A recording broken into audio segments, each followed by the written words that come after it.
All right. So, welcome everyone. Welcome to the Show Me How podcast. This is the Show Me How podcast, Stephanie. It is. Protect your property and your future. It's going to be an exciting topic. And we have a guest today. Very exciting. Coming to us all the way from, where are you, Doug? Are you in Delray Beach? Delray Beach, Florida. That's correct. Awesome. Well, I'm John Skuris, your host. Stephanie Weber. And this is Stephanie Weber, your co-host. Did I or not my just co-host? say that? No, you did. Okay. Very good. All righty. So we're not worried about Alzheimer's anymore. It's good. She remembered her name this time. Well, it's very hot in everyone. Our studio usually, Doug, and I'm usually like having a meltdown and some sort of. Right. Since it's freezing outside, I'm not sweating to death. So there you go. So Doug Warstler. Did I butcher that, Doug Warstler? Yeah, that's close enough. I'll take it. You can just say fine. People need to know his name because they want to go to his website, find him. He works for Prudential Insurance, and he's a financial planner and financial professional. Absolutely. And so we're here to talk today about how strategic life insurance and financial planning can empower property owners, investors, and families for the purpose of safeguarding your equity, managing your risk, and building your long-term financial security so that, God forbid, anything happen like the New Orleans situation that we just talked about for 3 sessions, you're protected in those times when times are tough, right? Exactly. And so Stephanie actually has personal experience with Doug and working through her mother's estate when she passed away a couple years ago. Yep. And Doug actually is friends with some of my friends down in Delray Beach, the Weeblers. Hi, Weeblers. Hi, Weeblers. Give us some likes and thumbs up down in Florida there, Weeblers. And so Stephanie's had great experiences with them. And so we wanted to bring in a credible resource for our listeners. So welcome, Doug. Welcome, Doug. And I think appreciate it. Thanks for having me. The myth of all of this is that life insurance is only for death, right? Yeah, this is the myth of the episode. We do a myth of the week or myth of the episode, I think is probably more appropriate, right? Right. So life insurance is only for death. Is that true, Doug? No, I mean, not even close. It's pretty much the least thing I do it for. It's a death benefit or something. I don't know. Yeah. No. A lot more to it than that. You're right, John. Right. Yeah. So I think the biggest thing is properly, if you structure your insurance and create liquidity and stability that preserves property value and family security. So in times of need, you have a solution. Right. So if you have a catastrophe, but the catastrophe doesn't only have to be around the property that you own, right? It could be yours. It could be something personal, or it could even be an investment you want to make. Right. Well, that might make your financials a little tight. Otherwise, maybe you have to send your child to college or something like that. It's going to dip in funds a little bit heavily. Right. Tools like this could really help pull you out of a tough situation. Right.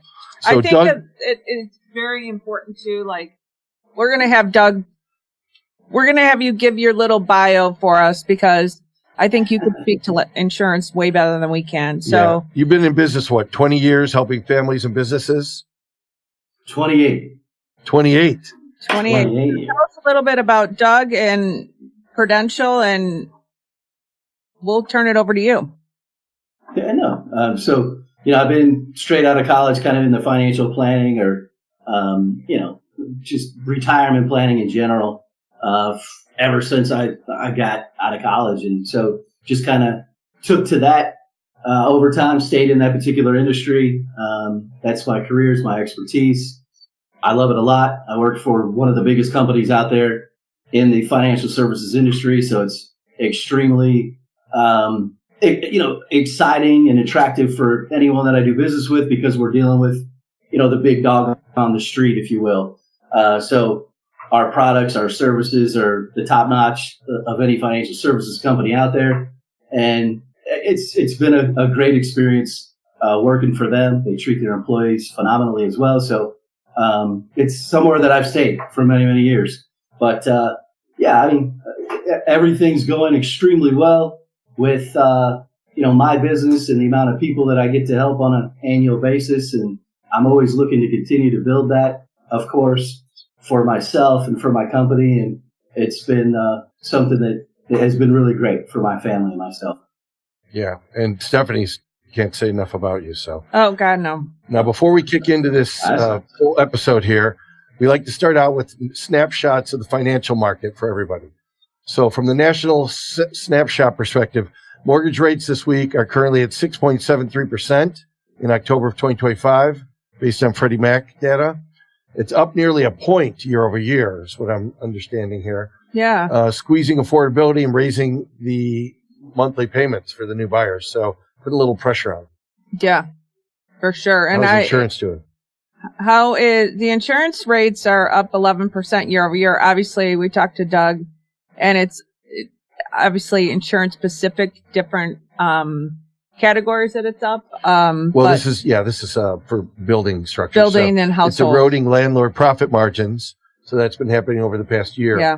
And it's probably highly due to inflation, right? I think that's what's been going on. Right. Although right now, in our current situation, inflation is 3.2%, which is, I think, a little high, isn't it? It is a little high. Yeah, but it's better than the 19 under Knucklehead. But we have a slow burn that impacts our construction costs. You know, our claim payouts are influencing premiums and renovation. I'm sorry, Captain Stupid was Stubing. Stubing. Okay. Was leading the ship into the rocks and the shores. So we're out of that at least. We're out of that. Thank God. So around regional highlights. So, we're in Chicago, but we're more of a national audience now. So we've grown at our, I think, 22 episode or something like that. Chicago's median house price is $328,000. So the premiums are going up faster than our appreciation, unfortunately, at 11% increase. It's making it a little tough. So homeowners are losing real value if their coverage isn't adjusted. So, we're going to talk about life insurance today. It's a little bit different than your homeowners policies, but again, it's just a good reminder to think about that. How's Indianapolis doing? Indianapolis, the hybrid policy usage is up 18% year over year, a sign that investors are using financial tools for liquidity and protection. So, Indianapolis, so they're borrowing against their insurance policies, I think is what they're getting at there. And retrofitting costs are increasing claim exposure. So, inflation leads to higher cost of the items you have to replace in your house. So if you have a toilet that's 20% more, that's going to hit you.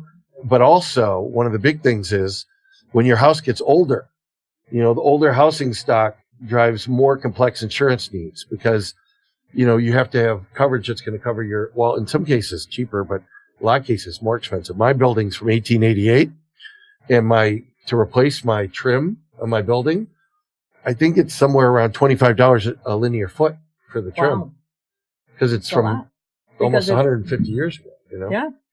So those costs are hitting everyone right now too. Also, we understand that in St. Louis, flood reclassifications for flood zones are leading people to end up in flood zones. And, it's not like they pronounce or announce that stuff on the news, right? They don't. So all of a sudden, they change a flood zone. And if your insurance agent isn't reaching out to you, it could be a big problem. Be in real trouble. Yeah, and I think in St. Louis, it's indicative of where the Mississippi, what's going on. And they just change it based on classification, which is really kind of scary. Well, it can be, right? You got to watch out. Maybe it's the global warming. Could be that. It could be. All the flooding coming down from the north. So anyway, those are some of our stats for today. So rising premiums and construction costs demand smarter, proactive coverage. Tightening credit and credit rates make cash flow protection a strategic advantage. Right. So you got to use these things and leverage them for your benefit.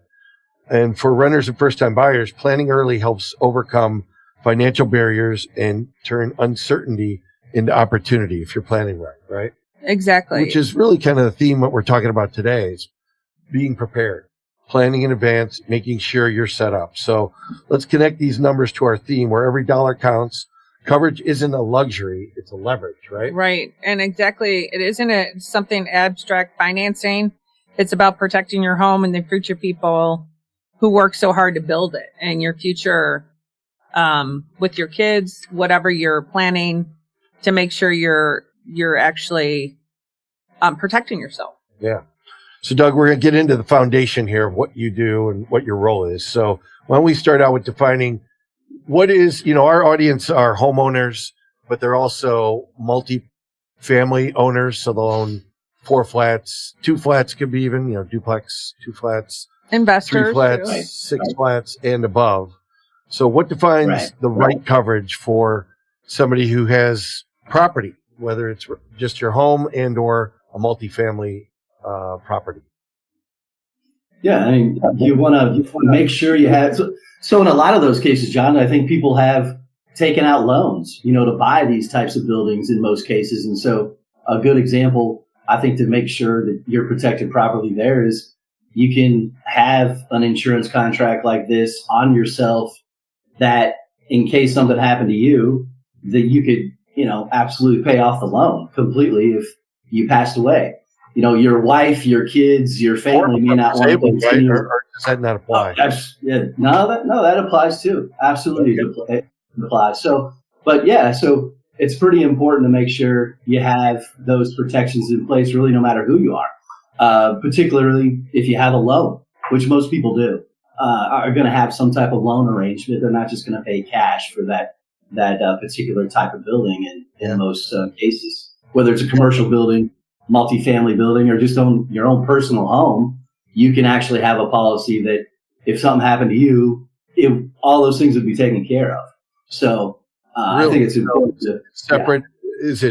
Does it get carved out, or is it additional coverage that will cover that property? So let's say I have $1 million policy for each of my children. They'll get $1 million when I pass away. Mm-hmm. Do they also have is a rider or something that says, well, if you own real estate and you own any debt on it, it covers that too? Or you can actually assign the bank to that particular insurance contract so that when something happens to you, that money flows immediately to them.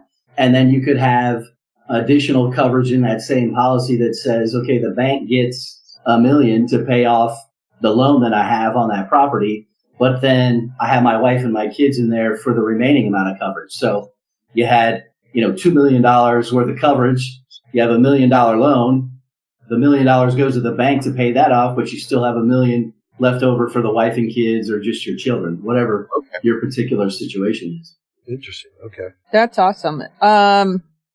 We just kind of talked about it. When you're underinsured, meaning that you do have all the investment properties and you're doing great and you have all these loans, you're able to pay them, but then you become disabled or you pass away and you don't have insurance. Then that's where you're saying. Or you don't have enough insurance. Right. Yeah. Yeah. So that puts you at serious risk, right? Oh, of course.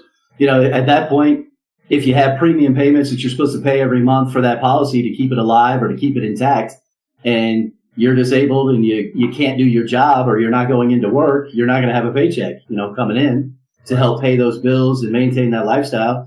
You're then absolutely not going to be able to pay for the premiums on the insurance contract. So absolutely, you could be in risk of losing it just because you're, disabled and, you fell down and broke your hip. I mean, something like that happens. You're probably not going into work every day. And you're going to be late for quite some time, with doing physical therapy, all those types of things. And you're not going to have income coming in. But you could design the contract with certain riders. It's called a disability rider that would actually kick in and pay a monthly amount of money to you without taxes being involved, which is nice.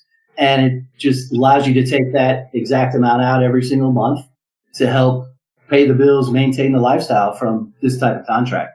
When you may not have other sources to get any money. Exactly. And so, it's a powerful rider for a disability situation alone. Absolutely. Cool. So now let's get practical. How do listeners spot weak policies before it's too late? I think that it's important to make sure you're just dealing with somebody that really knows insurance contracts. So going to just your local bank or going maybe to a brokerage firm where they really don't specialize in insurance contracts, that's not their forte in almost all cases. You really want to meet with that individual that knows insurance. And when you do, that person is going to explain every single option to you. They're not going to kind of hide things. So I think what makes a really weak policy is when somebody's just selling it to you for death alone, and that's it. They're not going to explain to you that there's other options you actually could have or obtain to get a whole bunch of pieces, covered in your entire financial situation, your personal financial situation. And as long as that person is giving you every single one of those options and explaining to you what they are, you can really fill in the gaps in a lot of places to protect yourself in pretty much any circumstance that you can think of.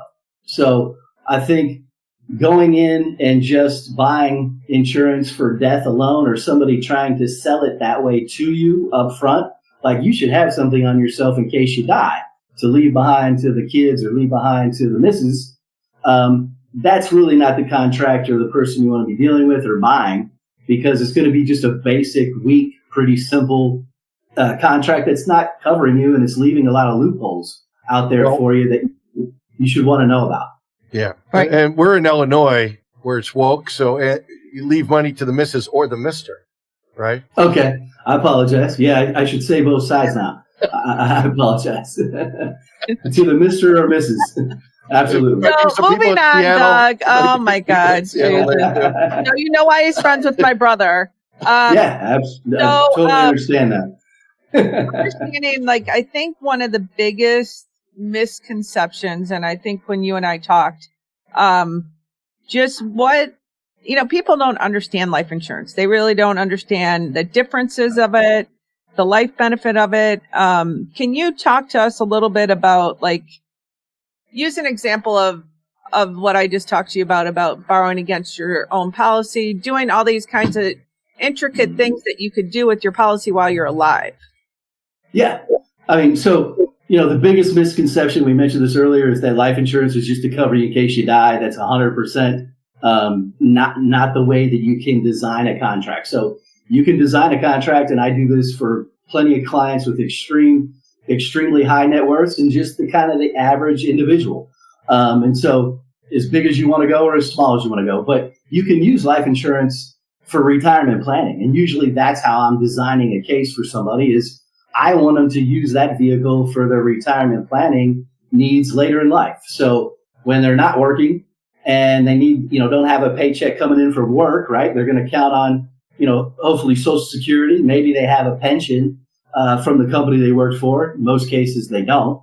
But they're going to rely on Social Security and just whatever other investments, maybe like a 401k they had at their job. But if we design this type of contract for them and they're putting money into it year after year, trying to save for retirement, and the goal is to build that money as much as you can over time until you finally do retire and you don't have a paycheck coming in from work anymore, we can go into that account value, because these insurance contracts that are permanent cash building contracts, they build that account value over time. The earnings of growth on return wise of that money is actually exempt from taxes. It grows tax deferred.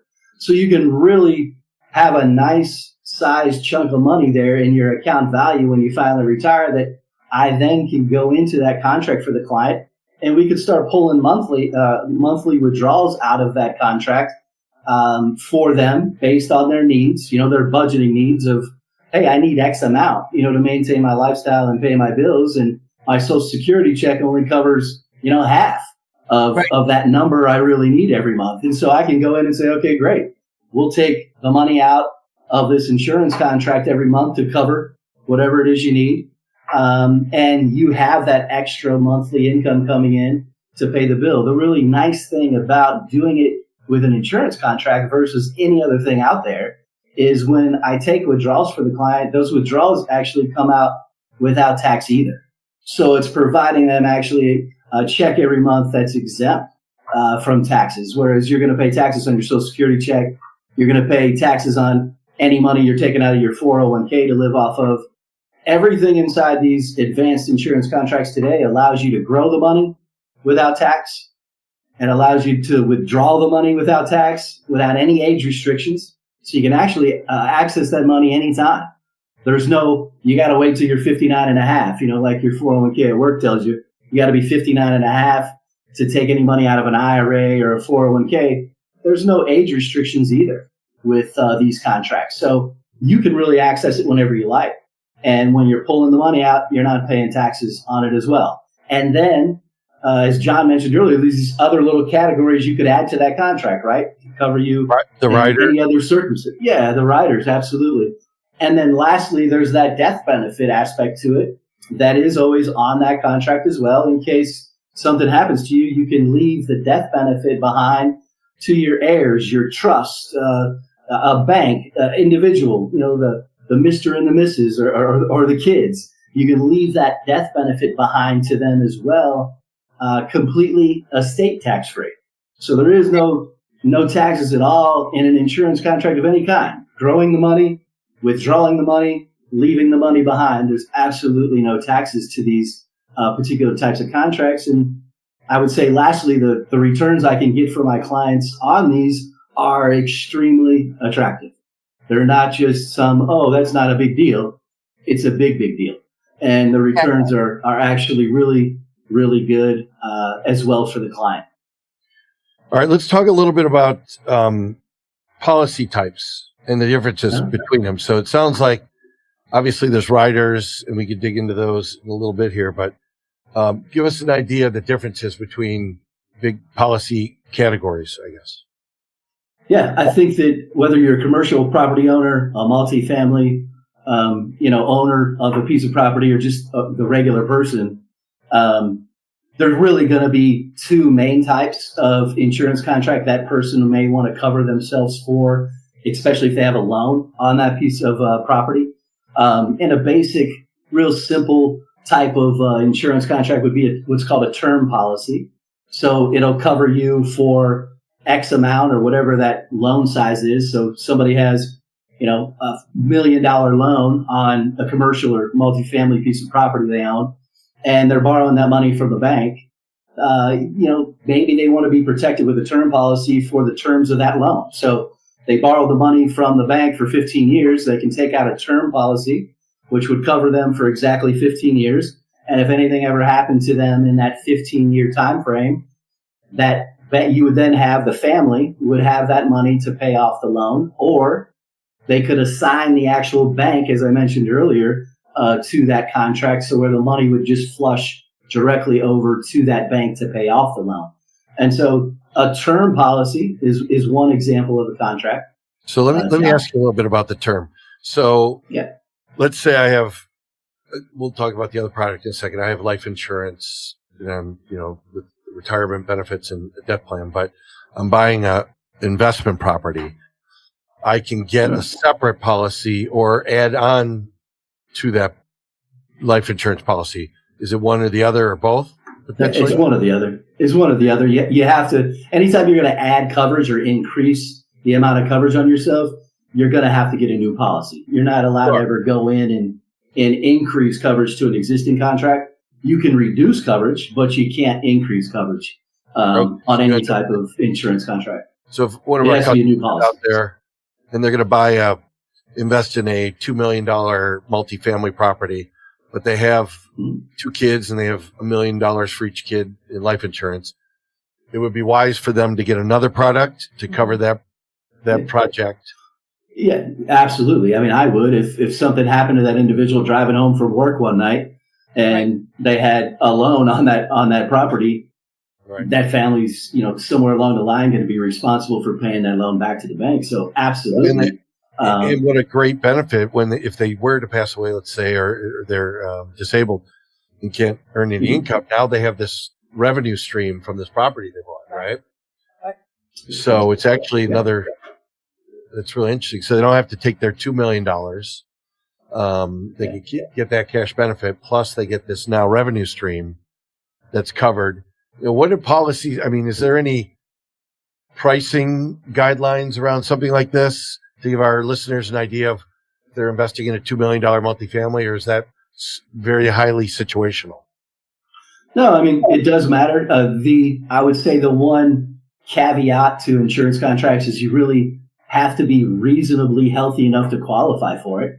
Right. An insurance company is not going to want to insure somebody with a real serious pre-existing condition, for example, because we're going to write coverage of X amount. We collect premiums from them on a monthly or an annual basis. And if that person dies very early on in that guaranteed contract we issued them, we're on the hook for quite a bit of money. And so, yeah, you have to qualify for it. And based on your health rating is what it's called, John, it will determine the price or the premium of that policy. So the healthier you are, the cheaper it is. The worse shape you're in, if you will, the more expensive it's going to be. If you're a smoker, it's a problem as well. Dean's group, which I like to call the coronary kids, might have a little hard coverage for their project. Exactly. Yeah. Dean is exempt from his. I didn't say Dean. Yeah, whatever. I said the group in Door County. Yeah. So, coronary kids. Doug, talk a little bit about. I don't think people understand that. Wait. We're sticking on policy here. Stephanie's going to go off on a ride. That they don't understand. You have to qualify for a life insurance policy, and what I know healthy you are, but like what are the parameters they're looking at? I guess. Yeah, I mean, so to qualify, any reputable, probably help. Any reputable insurance company is going to make you just do simple, basic lab work, and they'll pay for that lab work, so you're not having to pay for it. They'll send a technician directly to your home to do it in the comfort of your own home, or they'll set an appointment for you at a lab center close to where you work or where you live, and you do that lab work, and that's how today you prove your health. It's really not a physical. It's not anything ridiculously crazy. They come to your house. They make you stand on a scale to take your height and weight. They take your blood pressure a couple times, and you do the two labs, which is usually a small urine sample and a small blood sample. And then they leave, and they turn that into a lab, and we get the results back at Prudential with our underwriting team, our department, and those underwriters just look at your case, and they assign a health rating based on the company standards that you're purchasing the policy from. Every company's different. When you use a huge company like Prudential, those underwriting standards tend to be a little bit more lax because we have a lot of contracts and policies out there. So, going with a very big reputable company helps out big time when it comes to your health your health rating and what you can obtain. Going to a smaller company, they're going to be restricted in a lot of ways, and you may or may not qualify. But you use a huge company like Prudential, you'll have a much better chance by far. And then do you have to do it every time? Some of the Door County people may make it. That's what you said. Some. So when you take out a new policy, like you said, for projects, do you have to do another health evaluation? Oh, sure. Yeah, it depends. It actually depends. If you do a new one within 6 months, most companies, I can speak for ourselves, but we will probably not make you do a new set of labs or a new set of everything again. We'll use what you had given us within a 6-month period of time, and we won't make you redo any of that stuff. But anything later than that, the answer is yes, you will. Okay. Now let's talk about. So we talked about term. What are some other products types? The basic other product type would be what's called permanent cash building insurance. There's different categories of that or different products within that classification. But to keep it super simple, there's basically term insurance and there's cash building insurance. Those are the two main categories. Within the permanent cash building category, there's 4 or 5 different product choices you could choose from. And so you want to make sure that if you're looking at a policy like that, which is what I usually recommend over the term insurance for very specific reasons, but you're going to want to know someone can break down to you the difference of those 4 to 5 different products and explain to you why they think one of them is better suited for you in your personal situation. And then have that individual explain again all the options, the rider options available to them to protect any, loopholes or any problems they see that you may have out there that you'd like to be, covered for, just in case any type of situation happens. Disability, death, loss of income, things of that nature. I'm not sure I understand the difference between what are the main differences between term and cash building? Term expires and permanent cash building never does. So it means it's on you permanently, John, versus term just means it's for that period of time. And if you live past that period of time, then that term is over with. There's no more policy anymore. So, and you paid money into this thing for all those years, and your family doesn't get a death benefit when you die, and you just spent, money on a policy for 15 or 30 years, and there's nothing left. So then in the scenario that we're talking about, you'd want potentially permanent cash building insurance for your death benefit to your family and maybe your retirement benefit, but you'd want term on like a project with a duration. Does that sound? Yeah, I mean, because term policy is cheaper than the permanent cash building policy. So usually someone that owns a commercial property, multifamily housing, something of that nature, or even, a nice home where there's a good size loan on that piece of property, they're going to kind of want the cheapest type of coverage that they can find. And the cheapest type of coverage in the world is a term policy. Okay. Not 9 times out of 10, the bank kind of pushes them that way and tells them about it, or is affiliated with some company that, they'll get a quote from, or say, hey, you should go see this particular person and get coverage to cover the loan you have that you just, purchased from us. And what that really is them pushing them into looking at a term policy to cover that term of the loan they just borrowed from that bank. Got it. And so 9 times out of 10, it's going to be a term policy, but there's other options. They just don't understand that company they're utilizing or they're hooked up with to sell them that term policy usually just doesn't do anything else. They only sell those term types of policies and never give the person another option. Because if they're sitting down with me, I tell them both options and let them choose. Because they probably don't know that the more expensive one could be used for retirement planning and to cover the loan that you just took out from the bank and protect your family all at the same time. And then, Doug, talk about the wealth building policy, because it's all tax free, correct? Yeah, the permanent cash building policies, you're paying money into it, but that money you're paying into it goes into a separate bucket called your cash value or account value. And that account value is hooked up to something, either a set fixed interest rate that it's going to grow by, or you can hook it up to variable types of investments that are hooked up to investments called sub-accounts or mutual funds, which is the same thing like your 401k at work offers. So lots of people out there, as far as your listeners are concerned, are going to have a 401k in a lot of cases at their job.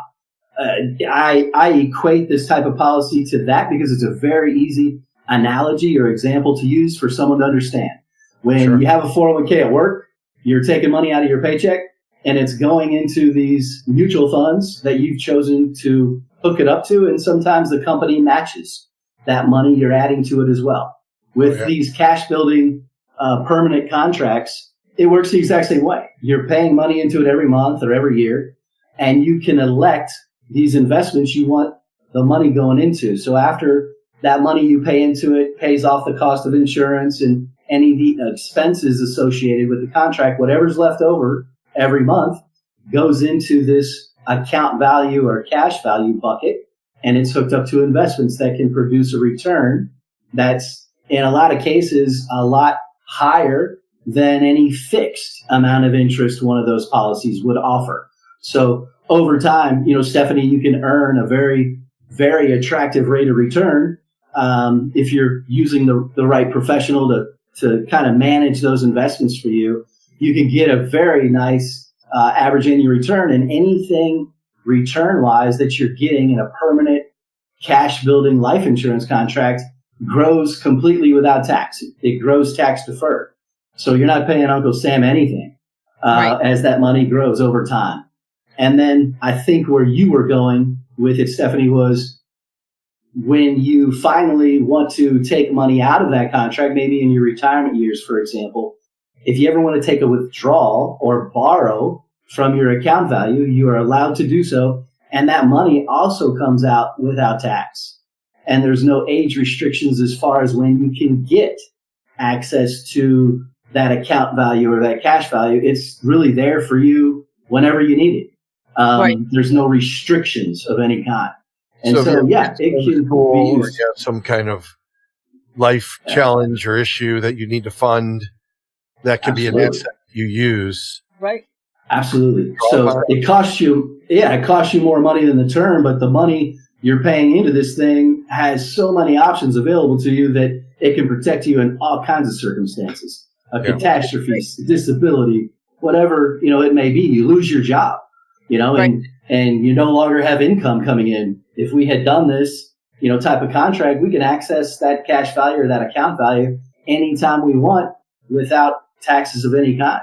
And so what we're talking about in that case, correct me if I'm wrong, but I wanted to dig in a little bit to, and unpack a little bit what riders are and maybe what deductibles or exclusions exist. Is that what we're talking about? A rider that you pick to protect you in a certain situation? So the account value or the cash value you can access, it's not a rider. It's just your money. It's the money you've been paying into that and how much it's grown over time. Okay. But in addition to that, you can, John, attach riders to that contract. It's an option. You don't have to do them or not, but if you're trying to protect yourself in any circumstance, you can add these riders. And I would say a good couple examples of these riders that you could attach to that type of contract would be a disability rider as one example. So we mentioned here earlier, you get hurt, you can't work anymore, you don't have a paycheck coming in from work. That disability rider that was on your life insurance contract would actually pay you monthly X amount. And you know what that amount is when you set up the contract. Sure. And so if you know your income, John, is $5,000 a month, this rider may cover you for every ounce, or up to 70% of what your monthly income is. It can cover a lot of your actual income you're normally used to bringing in. You can actually get from this insurance contract. So it could be a disability would be one rider as an example. I think another great example a lot of people take advantage of, we're one of the only companies out there that even offers this rider, would be our benefit access rider, or what would be known as a long-term care rider. So Stephanie was talking about that. You had that for your mom, Stephanie? No, so I think Doug talked to the difference of what my mom had. Remember, I told you the Lincoln policy that we had to hire a specific agency. There was a 100-day waiting period. Oh, and then whatever was left over, we lost. So how does yours differ?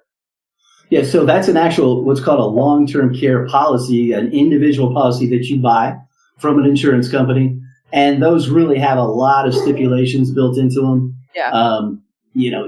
They have evolved throughout the years, but they're still not the most attractive option out there. It's better for someone to have that covered, of course. But if you had one of these insurance contracts like I'm explaining today, you could actually attach a long-term care rider to that contract. And we don't have, since it's a policy that's owned by you personally, we don't have a lot of built-in restrictions or anything to that because it's not a specific long-term care policy. It's a life insurance contract. So if you ever wanted to be, covered for long-term care, so as you age, you need to go into an assisted living facility, or you need a technician maybe to come into the home to help out, yourself. You could enact this rider, and it would pay a monthly amount that's set when you buy the contract, so you know it up front. It's not hidden. It's a guaranteed amount that's there for whenever you need it. And so in that situation, you could enact the rider, and it would pay that monthly benefit out from that contract to you every month to help pay the bills to whoever wanted to take care of you. You could send it to a company. You could give it to one of your children if they're the ones that are coming in the house to help out. You can give it to your next door neighbor. We just don't have any built-in restrictions of who you pay that money to, but you're receiving that money from your policy on a tax-free basis, and that exact amount every month to pay whoever you'd like. Yeah, that's a huge benefit. I mean, that's a huge benefit. I mean, Stephanie, so everyone understands, your mom had an insurance policy called the long-term care policy. Right. But those long-term care policies restrict you to having to go to probably an entity or agency they own, probably, right? No, it wasn't that they owned, but it had to be an accredited agency. Oh, I see. And that restricts you, therefore, to not having kind of a loved one take care of you, because you and your daughters basically, and Danny stepped up and took care of Lois, your mom, for quite a while. And if you, and that's a separate policy, but if you just add this rider into your long-term care, or this, in this case, is this a cash, what's it called? Cash policy? No, yeah, this is a permanent cash building policy. Yeah, it's offered on only that type of contract. That's correct. Okay. It's not offered. You can't put a long-term care rider on a term contract. Okay. So yes. Okay, well that's good to know too. Any other riders do you think are important? So that, well, by the way, the benefit access rider for long-term care is unique to your company? It's not unique to us. There's other companies that offer it. It's just not something that every company offers. So it is more unique to us, but we're not the only company out there. But there's very few that do offer that as an option. But no, it's not unique to us. I would also just mention, that the long-term care rider with us, it can be started or stopped as well. So if you have an accident where you're going to be, out of work, or you're just going to be doing a lot of physical therapy for months and months. I use the example, maybe you break a hip, or you're in a car accident and you're going to be laid up for quite some time. You could enact this rider and have that monthly money coming to you every single month, again, without tax, to pay your bills and maintain your lifestyle. And then after, maybe 6 months or so that you're back to work and you're feeling better, you can shut it off and just resume, the policy as it was before, and still have that policy in effect for later in life if you ever needed it again for long-term care expenses, like assisted living types of situations. So it's pretty attractive. Yeah. So any other riders, or is that just a good hit? Yeah, I mean, there's a few other riders. I would say, one other example would be what's called like a living needs benefit rider, which is mostly for somebody that would be diagnosed for a terminal illness, and the doctor tells them, look, you've got, maybe only 2 years left to live. We'll actually allow that individual to come in and access a large portion of that death benefit right away, in case there's a bucket list type of situation that they want to, check off. They can access, a lot of the death benefit proceeds that would normally pay out to their family after they die. They can access it while they're still living and go and spend that money and do things with their family for the last couple of years of their life. And then whatever's left over in that death benefit hasn't been paid out would then, continue to go in almost all circumstances to their family, estate tax free. But it's another really good rider that is pretty standard on a lot of contracts, but definitely you would want to use just in case. We never know these days what could happen, especially with the cancer scare out there today that we have. So turbo cancer.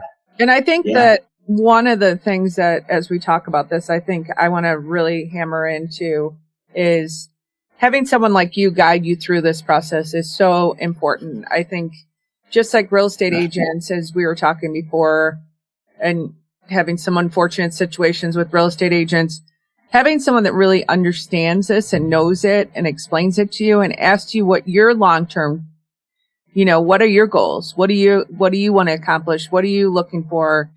Really helped me understand life insurance. I didn't understand it at all. I mean, I had my dad's antiquated 30-year-old life insurance policies that worked for him, God bless him, at the time that he bought them, but how they've evolved and how much more they're a living document more than a death benefit, I think is what I really think is important. Sure. Yeah. No, I agree 100%. You have to use somebody that really knows what they're doing to sell these types of contracts, because unfortunately you're not hearing anything much at all about the life insurance discussion, or if you're getting it at a very basic, like, term type of conversation, because it's super easy to sell. It's cheap and it covers you, in case something happens to you, to pay off some loan you may have on a piece of property. But there's a lot more sophistication, if you will, to the product than that. And then I would say, people just don't understand how powerful of a retirement planning tool it actually is. When you have money and you go to a bank or brokerage firm and it's money that's in your savings or checking and you give it to them to invest, depending on what they're investing it in, you're paying taxes on that money every year on whatever returns you're getting. And then when you go to your retirement years and you want to take money out, usually you've got a tax situation then as well. But if you're using this type of strategy, taking that same amount of money you wanted to earmark for retirement and you're sending it into one of these insurance contracts, remember earlier, I said the money grows without tax, right? You can then have access to your cash value anytime you want without age restrictions, and you can withdraw or take loans from it without the taxable situation either being involved. And so really hard to find an investment that you can utilize that covers you for all types of aspects. Growing your money without tax, withdrawing the money without tax, leaving your family an estate tax-free chunk of money when you pass or when you die. Right. There's really no product out there that exists that can accomplish all of that, all in just one account. It's sitting in one contract. So it's very easy to get on and you get statements. It's exactly like anything else you would get, but it's all inside this one contract. And do you work much with trusts, or do you provide any advice on trusts or guidance on that, or is that something left up to them? You do? Yeah. No, absolutely. So yeah, you can design these insurance contracts and the trust can actually be the owner, John, if you wanted to, or the trust could be the beneficiary. So if you had a trust derived and you wanted to use this strategy, you can actually make the trust the beneficiary. And when you pass, it's going to dump all into the trust, estate tax-free, and it'll be, divvied out or divided up amongst whatever situation you had laid out in that trust to the T, specifically how you want it to go. Great. So absolutely, you can utilize this whether you have a trust or not.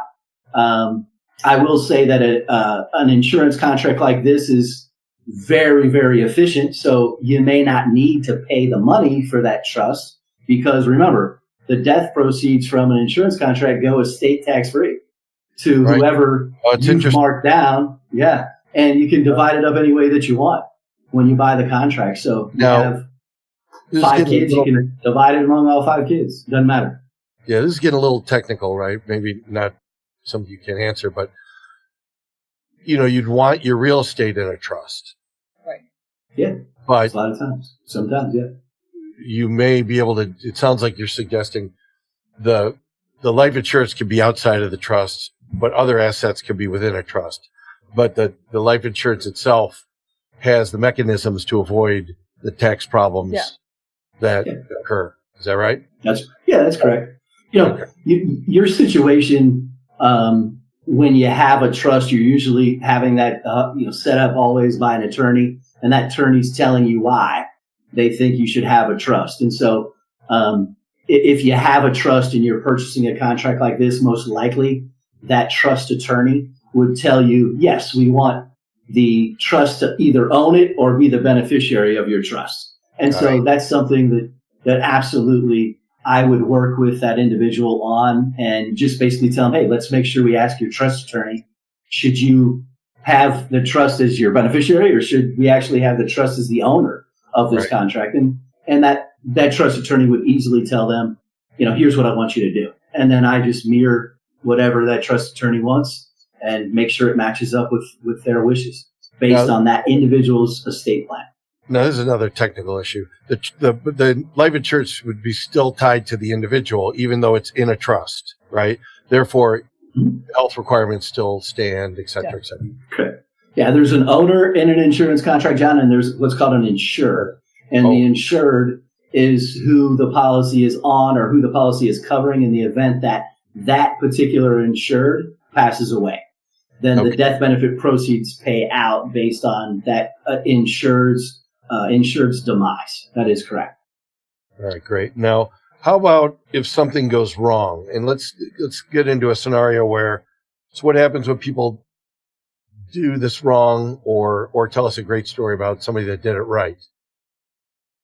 Yeah, like an investor or somebody like that who had that term and policy. Yeah, unfortunately, something happened to them or whatever. Just like, there's always going to be the case that I should have, would have, could have, and I did. or I did and I didn't have to do should, woulda, coulda. Right. Yeah. I mean, I think I kind of understand your question. I mean, I have a lot of clients that are, real estate investors, or big into real estate, and they're covered, for X amount. But as time goes on, those individuals will continue to buy properties, and they may not go back and have their contracts reviewed or really remember, how much coverage they have. And if they're taking new loans out from a new bank and they haven't gone back to cover themselves for that, and something happens, you could be leaving your family out there with a lot of uncovered situations. And we've had that occur where somebody just never got back to getting extra or more insurance on themselves with the additional properties that they had purchased. So reviewing your situation, most likely on an annual basis is a very, very good idea. And then we've, had circumstances where, something very quickly, unfortunately, happened. The person did do everything right. They did purchase what they needed to have on themselves to protect their family from these loans they had from all the real estate that they own. And very soon after purchasing, those contracts, they were in an accident and passed away. And sure enough, just like they had hoped for, I'm sure, all of those loans were dissolved. Everything was paid off. There was no tax situation. And we had that person set up for extra amounts of coverage above those loans that they actually had on themselves. So not only were all the loans covered, but then they were able to leave the children in that circumstance an estate tax-free chunk of money for themselves. So whether they need to use it on college or, their own retirement planning or pay off the mortgages on their houses they have, whatever the situation is, that kid has the money for the rest of their life, or that spouse has that money for the rest of their lives to do what they need to do to protect themselves. It's so warm and nice to hear, I think that you just answered a question. How often should you review your policy? Probably annually, what you'd say? Yeah, I would. Really? Yeah. I would, absolutely. I mean, if not every couple of years. Life really change?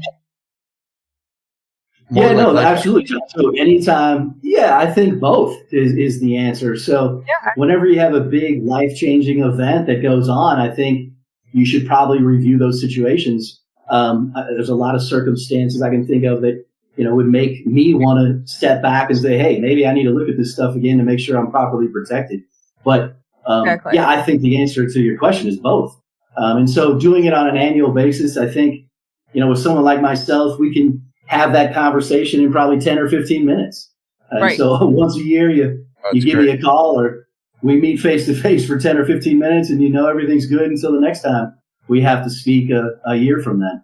But right, and I think that gives the opportunity to see, like I was talking to you about, how much money you can borrow against your policy, things if you're looking at investing. So we can strategize about that. I know you and I have talked about that. So I think annually is great. And if I have any questions, I know I can call you anyway. Of course. 100%.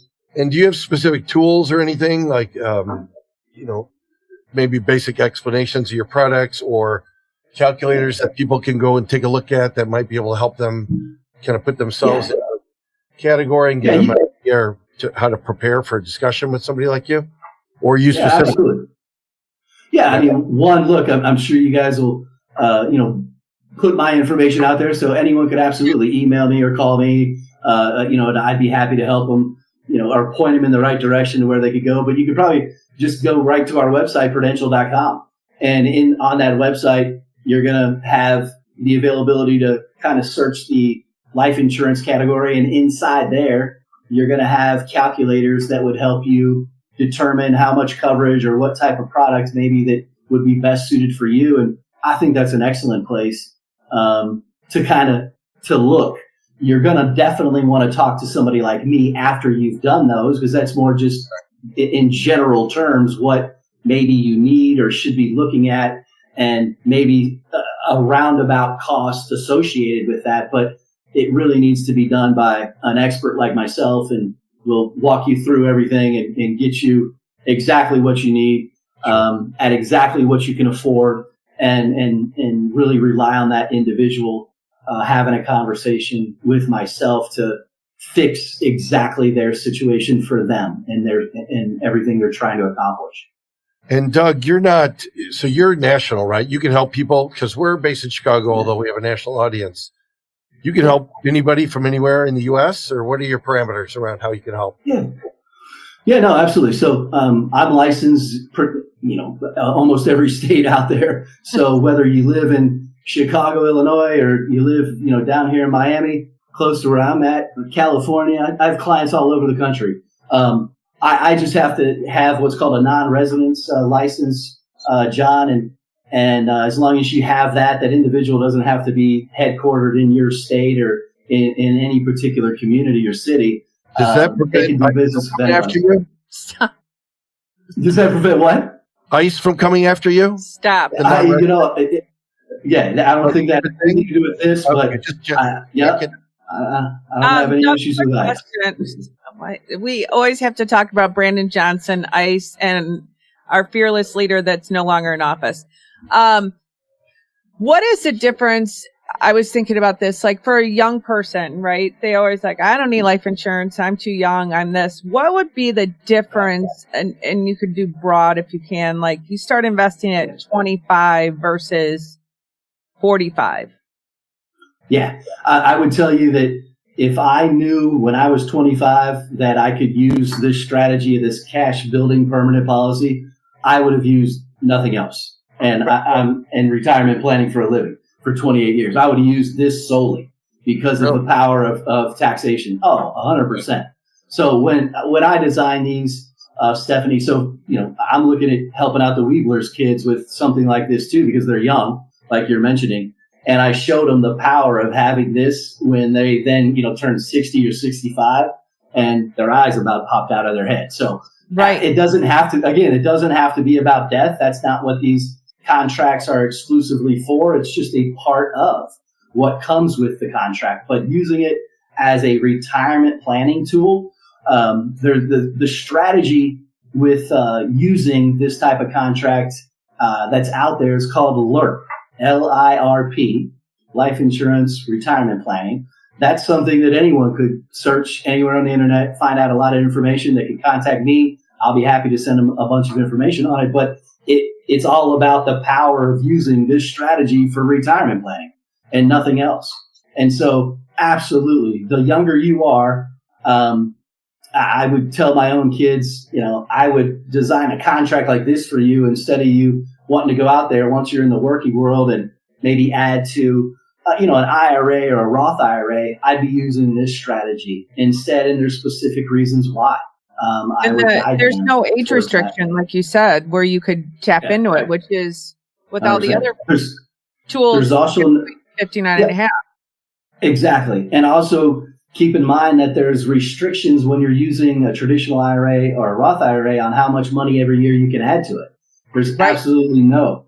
There's you can put whatever amount of money you want into these contracts. So you're also not limited on how much you can add to them every single year. So if you inherited some money or had some nice savings set up, and you wanted to get started, you can really, get started with a good chunk of money right off the bat. And it's all tax free, right? That's right. You're not going to pay any taxes on the returns. You don't, have any taxation issues when you're taking loans or withdrawals and you're leaving a state tax-free death benefit at your demise to whoever you want to put on the contract as beneficiary. So yeah, absolutely. I think that's awesome. Yeah. I mean, I think the return side again is something people go, the returns on. I looked into that before. The returns on something like that aren't that good. That's because they're using a very specific type of permanent cash building policy, and they went to a company that only sells that type of policy. Whereas a big, huge company like us at Prudential, we're going to have a lot of products that we design that the client can choose from based on their specific risk tolerance or their overall financial goals. And so we have the tools to be able to just design anything we really want for them and their particular situation. And as they age, they can add things onto it, correct? You can't really modify a contract over time. Really has to be done at issue in almost all circumstances. There's a couple exceptions to that, but no, for the most part, Okay. it's once it's done type of thing. Okay. So I guess in closing, insurance isn't about death. It's about protecting what's alive and who's alive after you pass away. And it's really about estate planning. Right. Not just a death benefit, right? Right.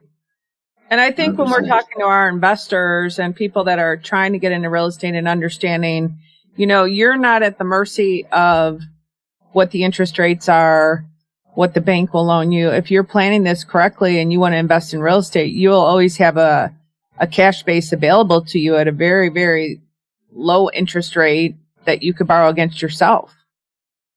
Yeah. Again, I mentioned earlier, you can withdraw or borrow. It's an either or situation, just depending on what you're trying to accomplish. But if it's a loan situation that you want to borrow from that contract, absolutely. The most attractive loan interest rates, that I know exist. Right. One of our products has a 2% loan interest rate.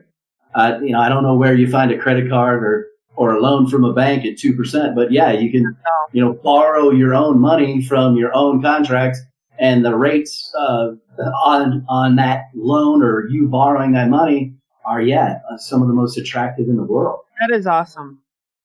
I can't thank you enough for coming on and explaining all this, because when you explained it to me, it made so much more sense. When everyone else was talking about it, it sounded like Charlie Brown. Any parting words, John? Well, Charlie? Thank you very much, Doug. To Very well. I mean, I learned a lot about these different products. Yeah. We learned about how to use them. I think we're trying to focus on helping our listeners understand that not only is this a estate planning tool for you, but it's a project planning tool. So if you're going to get into a project, now's the time to talk to somebody like Doug, and Doug specifically.